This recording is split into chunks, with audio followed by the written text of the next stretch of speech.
അഭിനയത്തിലൂടെ തലമുറകളെ വിസ്മയിപ്പിച്ച മെഗാസ്റ്റാർ മമ്മൂട്ടി ആദ്യമായി എഴുതിയ ഒരു ചെറുകഥ പുറത്തുവിട്ടിരിക്കുകയാണ് നടനും എഴുത്തുകാരനുമായ വി.കെ. ശ്രീരാമൻ.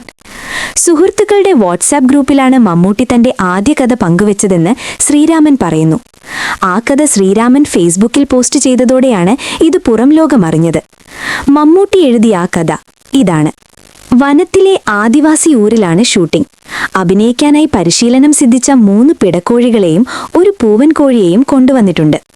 ഷൂട്ടിംഗ് ഇടവേളയിൽ സുന്ദരിയായ ഒരു പിടക്കോഴിയും പൂവൻ കോഴിയും പരസ്പരം കലഹിക്കുന്ന രീതിയിലുള്ള ചില ചേഷ്ടകൾ കാണിക്കുന്നത് ഞാൻ ശ്രദ്ധിച്ചതാണ്. അങ്ങനെ ഇന്നലത്തെ ഷൂട്ടിംഗ് കഴിഞ്ഞു. ഇന്ന് രാവിലെ ലൊക്കേഷനിലെത്തിയപ്പോൾ ഇന്നലത്തെ പിടക്കോഴിയെ കാണാനില്ലെന്നുള്ള വാർത്തയാണ് എന്നെ എതിരേറ്റത്. ചിത്രത്തിന്റെ നിർമ്മാതാവെന്ന നിലയ്ക്ക് കോഴിയെ തിരിച്ചേൽപ്പിക്കേണ്ട ഉത്തരവാദിത്തം എനിക്കാണ്. എത്രയും പെട്ടെന്ന് മേൽപ്പറഞ്ഞ കോഴിയെ കണ്ടുപിടിക്കണമെന്ന് നിർമ്മാണ കാര്യദർശിയോട് ഞാൻ നിർദ്ദേശിച്ചു. സുന്ദരിയായ ഈ കോഴിക്കുട്ടിയെ പൂവൻ കോഴി പീഡിപ്പിച്ചു കാണുമോ എന്നായിരുന്നു എന്റെ ഭയം. എന്നാൽ തികച്ചും നിസ്സംഗനായി തീറ്റ കൊത്തി തിന്നുന്ന പൂവൻ കോഴിയെയാണ് ഞാൻ അവിടെ കണ്ടത്. സുന്ദരിക്കോഴിക്ക് എന്തുപറ്റിയെന്ന ആശങ്കയായിരുന്നു എനിക്ക്.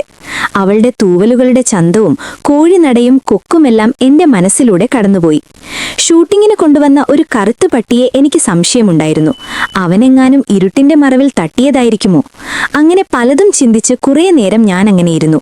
1 മണിക്കൂറിനു ശേഷം നിർമ്മാണ കാര്യദർശി വന്ന് പറഞ്ഞപ്പോൾ ഞാൻ അത്ഭുതപ്പെട്ടുപോയി. എന്റെ സുന്ദരിക്കോഴി സുന്ദരനും മല്ലനുമായ ഒരു കാട്ടുകോഴിയുമായി ഒളിച്ചോടിയത്രേ. ഞാൻ പൂവൻ കോഴിയെ നോക്കി.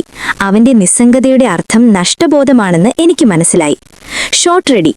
സഹസംവിധായകൻ വന്നു വിളിച്ചു. പൂവൻ കോഴിയുടെ വിരഹദുഃഖവും പേറി ഞാൻ ഷോട്ടിലേക്ക്.